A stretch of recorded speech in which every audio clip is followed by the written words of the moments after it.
সাল্লাল্লাহু বলেছেন চোখের বদনজর এমন সত্য যে একটা উটকে এই রান্নার ডেকচির মধ্যে ঢুকাই ফেলতে পারে।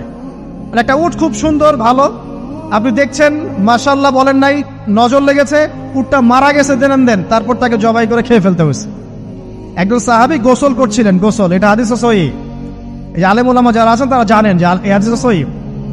একজন সাহাবী গোসল করছেন, তার গায়ের চামড়াটা খুব সুন্দর ছিল, একদম স্কিনটা অনেক সুন্দর থাকে না এমন কিছু মানুষ। আচ্ছা, এখন আরেকজন সাহাবী এই গোসল দেখছেন দূর থেকে, দেখে বলছেন যে কি চমৎকার তার শরীরের রংটা, যেন কুমারী নারীর মতো, অনেকটা এমন একটা কথা তিনি বলেছিলেন। সাথে সাথে এই সাহাবী অজ্ঞান হয়ে পড়ে গেছে। কোন সাহাবী? যিনি গোসল করছিলেন। এটার আপনি কোনো ব্যাখ্যা দিতে পারবেন না, তো এখানে কোনো সায়েন্স দিয়ে বা মেডিকেল সায়েন্স দিয়ে আপনি কোনো ব্যাখ্যা করতে পারবেন না। একটা ব্যাখ্যা দিতে পারেন, কিন্তু কেন সেটা হলো সেটা আপনি অ্যান্সার খুঁজে পাবেন না। তো নবী সাল্লাল্লাহু আলাইহি ওয়াসাল্লামের কাছে নিয়ে যাওয়া হলো তাকে।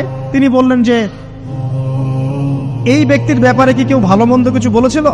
তখন একজন সাহাবী বলেন, হ্যাঁ, অমুকে বলেছে এর স্কিনটা অনেক সুন্দর, ওকে ডেকে নিয়ে আসুন। ওকে ডেকে আনা হলো। ডেকে আনার পর নবীজি তাকে অনেক শাসালেন, তোমরা তোমাদের ভাইদেরকে কি মেরে ফেলতে চাও? তখন এই সাহাবী তো অবাক, আমি আবার কখন মারতে চাইলাম ইয়া রাসূলুল্লাহ? আমি তো মারতে চাই নাই, আমি তো খালি বলেছি যে তার গায়ের রংটা অনেক সুন্দর। তখন তিনি বললেন, কেন তুমি সুবহানাল্লাহ বললে না, কেন তুমি মাশাআল্লাহ বললে না? যখন মাশাআল্লাহ বলবেন, সুবহানাল্লাহ বলবেন, নজরটা লাগবে না। আর যখন আপনি মাশাআল্লাহ বলবেন না, সুবহানাল্লাহ বলবেন না, দেখবেন নজর লেগে গেছে। আপনি বিশ্বাস করেন ব্যবসা খুব ভালো চলছে, মানুষ বলল যে বাহ, তোর তো ব্যবসা হেভি, লালে লাল শাহজালাল, ঠিক আছে, দেখবেন আপনার কেনা বেচা বন্ধ হয়ে গেছে।